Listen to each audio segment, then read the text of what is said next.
สหภาพยุโรปสนับสนุนทุน1.6 ล้านยูโรเพื่อฟื้นฟูป่าไม้และเสริมสร้างบทบาทชุมชนในสปป.ลาว Time to share D+ ผลิตภัณฑ์ปกป้องตับจากเครื่องดื่มแอลกอฮอล์สวัสดีท่านผู้ชมกลับมาพบกับรายการ Time to Share สำหรับหัวข้อข่าวที่เราอยากจะนำเสนอในมื้อนี้ก็คือสหภาพยุโรปสนับสนุนทุน1.6 ล้านยูโรเพื่อที่จะฟื้นฟูป่าและก็เสริมสร้างบทบาทชุมชนในสปป.ลาวซึ่งว่าในของข่าวได้มาจากแฟนเพจหนังสือพิมพ์ลาวพัฒนาทำกลางวิกฤตการเสื่อมโทรมของป่าไม้ที่ลดลงอย่างน่าตกใจในรอบหลายปีที่ผ่านมาความร่วมมือใหม่ระหว่างภาครัฐและองค์กรสากลได้เกิดขึ้นในใส่เพื่อฟื้นฟูป่าไม้และก็เสริมสร้างบทบาทชุมชนให้เป็นด้านหน้าในการอนุรักษ์ป่าไม้วันที่22 มังกร 2026 กระทรวงเกษตรกรรมและสิ่งแวดล้อมตั้งหน้าโดยกรมป่าไม้และองค์การอนุรักษ์สัตว์ป่า WCS ประจำสปป.ลาวได้เซ็นบทบันทึกความเข้าใจหรือว่า MOU โครงการด้านพัฒนาด้านป่าไม้ระหว่างท่านสมหวังพรหมวงศ์หัวหน้ากรมป่าไม้และท่านสันติไสปัญญาหัวหน้าองค์การ WCS ประจำสปป.ลาวมีผู้แทนภาครัฐและภาคส่วนสากลรวมทั้งท่านมาร์กลาเฮอเอกอัครราชทูตสหภาพยุโรปประจำสปป.ลาวเข้าร่วมท่านสมหวังพรหมวงศ์กล่าวว่าในรอบ10 ปีที่ผ่านมาสภาพป่าไม้ของสปป.ลาวมีอัตราการเสื่อมโทรมสูงโดยข้อมูลจากการสำรวจป่าไม้แห่งชาติในปี 2018 ชี้ให้เห็นว่าการปกคลุมของป่าไม้ของประเทศลดลงเฉลี่ย 0.36% ต่อปีมีสาเหตุหลักมาจากการขยายกสิกรรมการพัฒนาโครงการการตัดไม้บ่ยืนยงและการเฮ็ดไร่แบบเลื่อนลอยสำหรับโครงการบ้านพัฒนาด้านป่าไม้ได้รับการสนับสนุนทุนจากสหภาพยุโรปจำนวน 1.6 ล้านยูโรเพื่อสานต่อผลสำเร็จจากโครงการ ESIL ที่เน้นให้ชุมชนมีส่วนร่วมโดยกงในการคุ้มครองป่าไม้และป่าสงวนปกปักรักษาชีวนานาพันธุ์และระบบนิเวศป่าไม้โครงการนี้จะดำเนินงานในอุทยานแห่งชาติน้ำแอดภูเลยรวมทั้งแขวงบุรีคำไซและสวรรณเขตในระยะ 3 ปีในปี 2025 หาปี 2028 โดยกรมป่าไม้และ WCS ร่วมกับภาคส่วนท้องถิ่นเพื่อสร้างเครือข่ายสังคมที่เข้มแข็งในการอนุรักษ์ป่าไม้ของเราอย่างยืนยงอันนี้คือเนื้อในของข่าวเนาะคือเราในปัจจุบันกระเทิงคันว่าได้ให้องค์การสากลมาช่วยในเรื่องของการปกปักรักษาป่าไม้ทั้งที่ป่าไม้ก็เป็นทรัพย์สมบัติของชาติของคนลาวแต่เฮาเองก็ยังต้องการให้ต่างประเทศเข้ามาช่วยในเรื่องของการปกปักรักษาแนวโน้มที่ป่าไม้จะลดลงมันมีแนวโน้มสูงขึ้นเรื่อยๆมาจากหลายปัจจัยหลายคนน่าจะพอเดาได้หนึ่งก็คือโครงการสัมปทานต่างๆเพื่อการเฮ็ดกสิกรรมหรือว่าต่างชาติที่ว่าเขามาลงทุนในการสัมปทานพื้นที่ดินของเฮาในการปลูกพวกกล้วยพวกมันสำปะหลังหรือว่าอย่างต่างๆแล้วพวกมันต้นหรือว่ายางพาราแม้แต่มักทุเรียนโดยที่ว่ามีการสัมปทานไปแล้วและต่อมาก็จะเป็นโครงการสัมปทานพวกขุดค้นแห่ธาตุต่างๆแน่นอนคือการทำลายป่าไม้เป็นบริเวณกว้างและต่อมาก็จะเป็นโครงการเรื่องของการสร้างเขื่อนต่างๆแน่นอนถ้าว่าสร้างเขื่อนขึ้นมาปุ๊บน้ำมันก็จะท่วมป่าจะเฮ็ดให้พื้นที่ป่าหายไปและต่อมาก็คือการขยายชุมชนหรือว่าตัวเมืองใหม่ตัวนี้ก็จะทำลายธรรมชาติโดยกงสิ่งเหล่านี้ล้วนแต่เป็นภัยคุกคามป่าไม้โดยกงรวมทั้งที่อยู่อาศัยของสัตว์ป่าและก็พันธุ์พืชต่างๆเฮาเองก็ฮู้นำกันพื้นที่ป่ายังพอรักษาความอุดมสมบูรณ์ได้ดีก็จะเป็นพวกป่าสงวนป่าปกป้องและก็เขตอนุรักษ์ต่างๆอันนี้ก็จะมีความ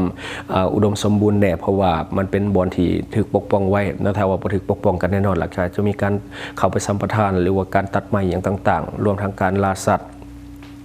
บัดนี้มาเบิ่งอีกข่าวหนึ่งก็คือมีการชุกโยกอุตสาหกรรมแห่ธาตุสู่เศรษฐกิจปลายแหลมทันสมัยและก็ยืนยงในของข่าวได้มาจากLao Expertsกระทรวงอุตสาหกรรมและการค้าได้ประกาศแผนการขยายยุทธศาสตร์ใหญ่เพื่อการหันเป็นรัฐวิสาหกิจพัฒนาแห่ธาตุลาวให้กลายเป็นกำลังขับเคลื่อนหลักของเศรษฐกิจแห่งชาติภายใต้หลักการสีเขียวและความยืนยงท่านมาลัยทองกรมสิทธิ์รัฐมนตรีกระทรวงอุตสาหกรรมและการค้าได้เป็นประธานกองประชุมสัมมนาสำคัญที่กระทรวงอุตสาหกรรมและการค้าในวันที่22 เดือน 1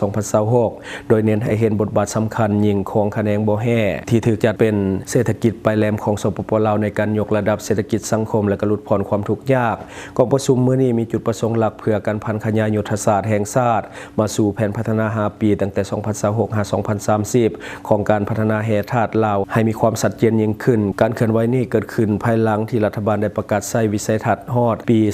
2040 และการยุทธศาสตร์การพัฒนาแห่ธาตุฮอดปี 2030 ตามลำดับ 194 นย.ที่กำหนดไว้2ยุทธศาสตร์ต้นต่อและ6เป้าหมายใหญ่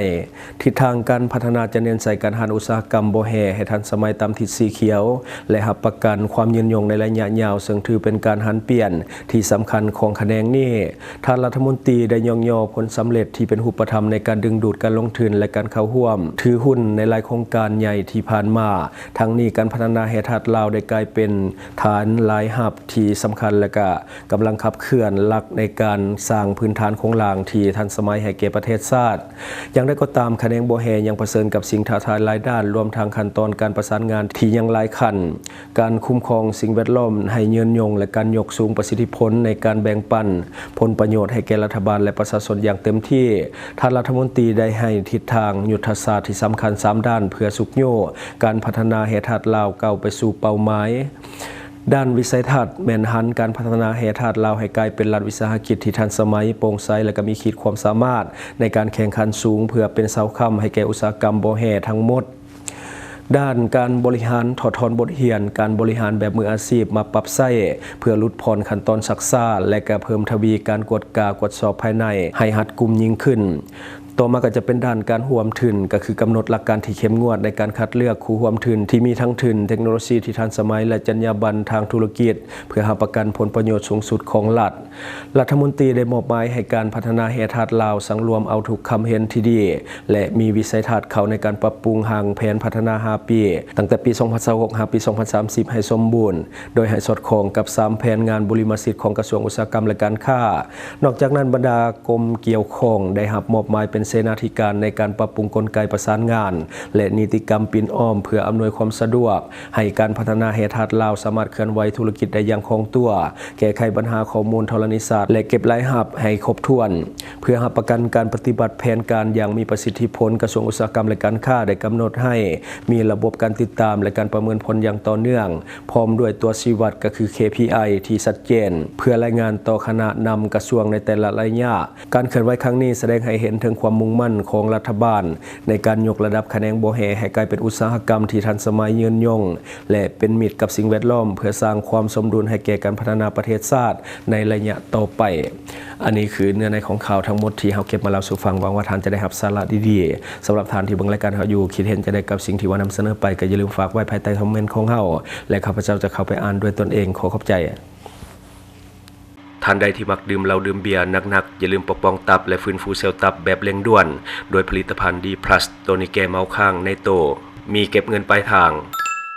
ช่องทางที่คุณสามารถรับชมข่าวสารจาก Time to Share Studio Fanpage Time to Share Laos YouTube Time to Share TikTok Time to Share Laos Facebook สิงห์ดาราสายลินอยู่เมืองลาวใช้แต่เงินกีบลาวและส่งเสริมผลิตภัณฑ์ภายในเพื่อลดผ่อนการนำเข้าสินค้าและแก้ปัญหาเงินตา Subscribe for more videos.